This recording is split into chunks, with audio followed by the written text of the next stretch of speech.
Всем привет! Вот такой красавец у нас в мастерской появился. Посмотрите, в каком состоянии у него глазки. Смотрятся они просто ужасно, что нижний, что верхний.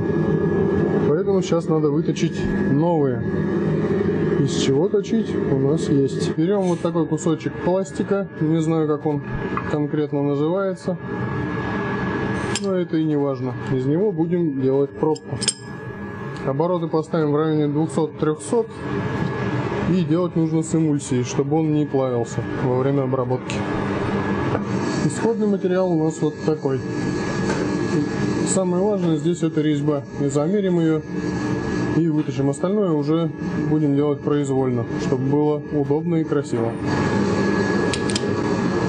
Зажали заготовку, теперь можно торцевать и протачивать под резьбу.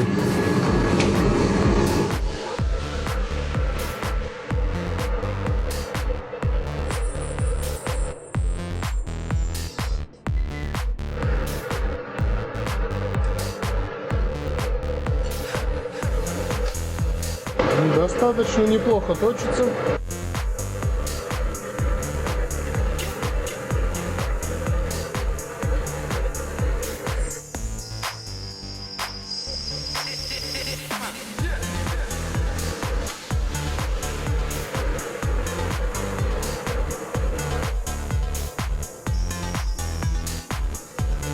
Ну вот, под резьбу прорезали.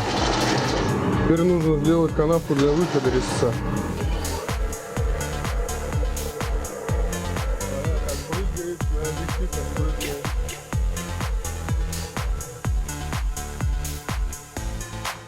Так, сейчас ставим резьбу на резной резец и нарезаем резьбу. Сейчас померю шаг. Делаем касание и обнуляем лимб. И вот оно, касание. Добавляем 2,5 десятки сейчас, для того, чтобы затестировать, угадали мы шаг или нет. А то бывает такое, что шаг не совпадает. Ну, все нормально.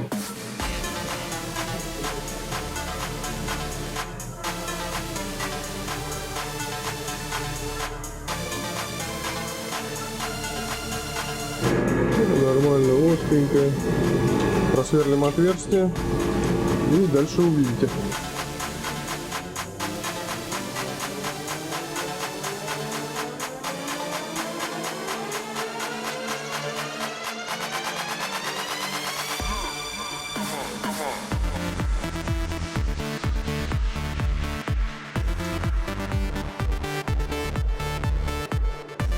Подачу поставил поменьше, обороты 125.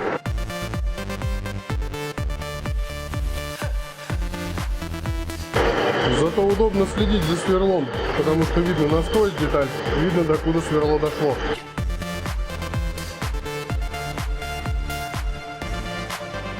Немного проточим.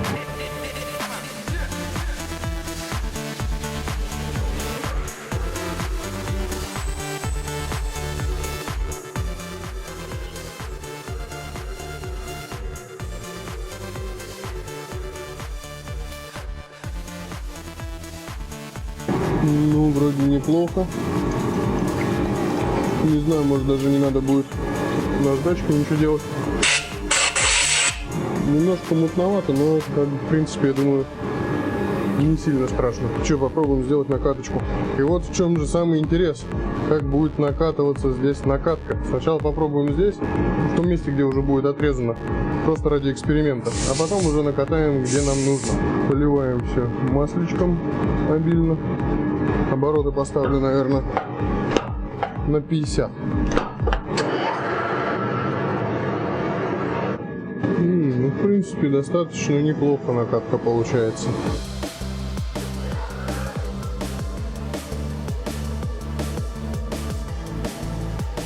Что-то непонятное здесь появилось.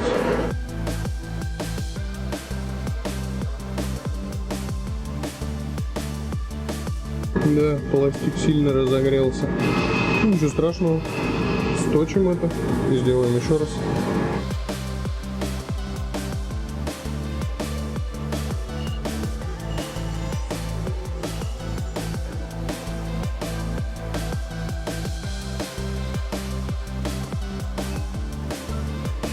Может, все-таки лучше ее с сошкой охлаждать? Давай сделаем так.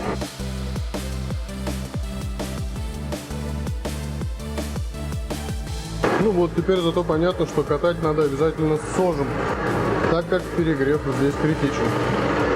На обычном же металле можно спокойненько просто с маслом нарезать, ну, накатывать накатку. А здесь только сож. Теперь поправим краюшки.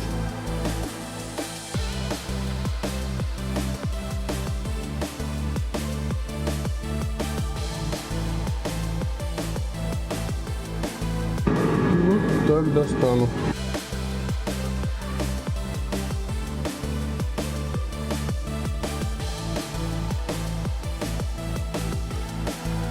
В принципе, что мешает сделать это напильником?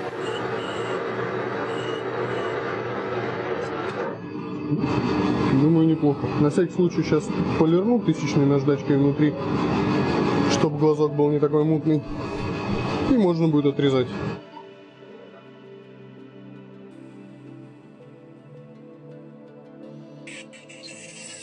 Можно отрезать.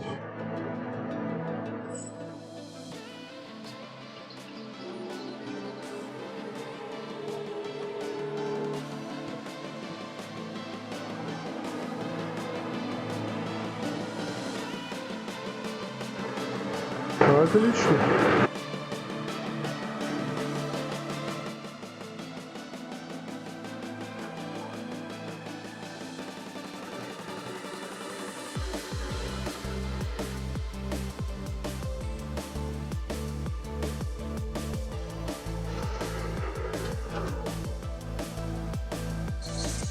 Думаю, даже ничего делать не надо больше.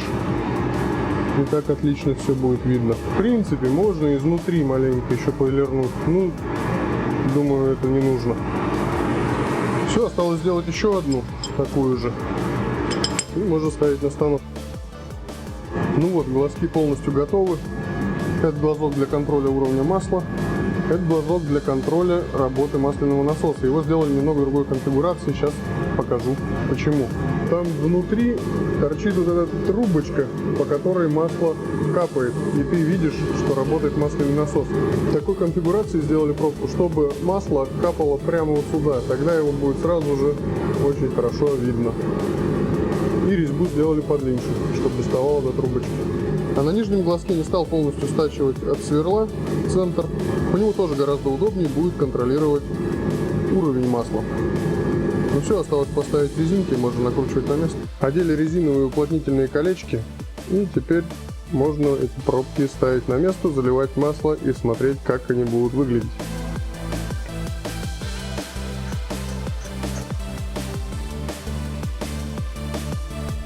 Заливаем масло. Иди смотри по глазку, сколько там лить.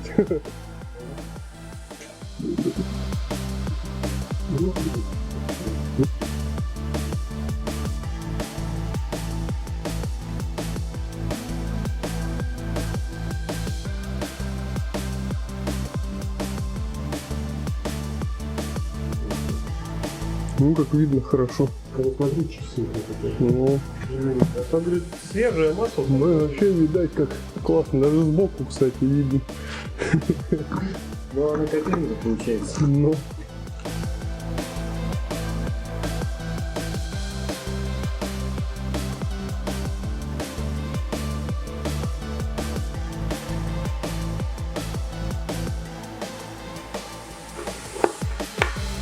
Теперь в эту трубку нужно закачать масло.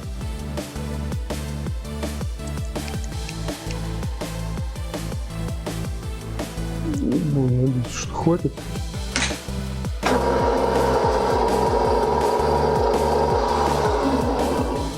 Можно накручивать трубку.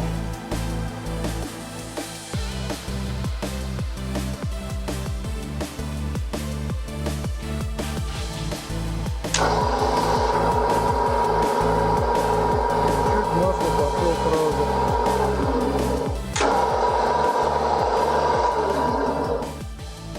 Че, ништяк? Не, я думаю, всегда плохо, что не повесить освещение надо. Ну да. Темно. Ладно, кому было интересно или полезно, обязательно подписывайтесь на канал, ставьте лайк. Поддержите, напишите что-нибудь в комментарии там еще что.